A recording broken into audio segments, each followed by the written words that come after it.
Kurtlar Vadisi Kaos diye bir dizimiz olacak inşallah. Senaryosunu yazdık. Onu yakın bir zamanda televizyon ekranında inşallah Şubat ayı gibi düşünüyoruz. Nasip olur. Senaryosu bitti.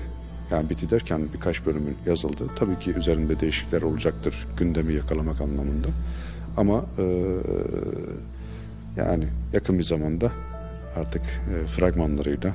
Kaos aslında kaos yönetimi diye bir ideoloji var. Ve o ideolojide dünyayı kaosa yönlendirip kaosla yönetmek.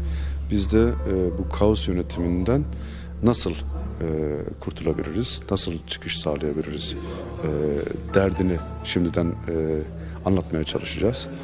Ve kaos durumlarında elimizden neler alınır, nelere karşı savaşmamız gerekir, nelerden muzdarip olabiliriz, bunları hikayemizde anlatmaya çalışacağız. Yakın coğrafyamızdaki ve işte Körfez olsun,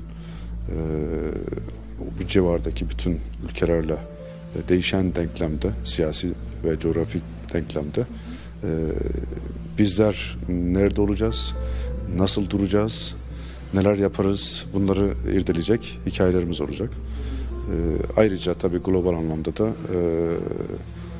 ta işte Myanmar'dan, Afganistan'dan, Makedonya'ya, hatta Amerika'ya artık uzanan hikayeler olacak.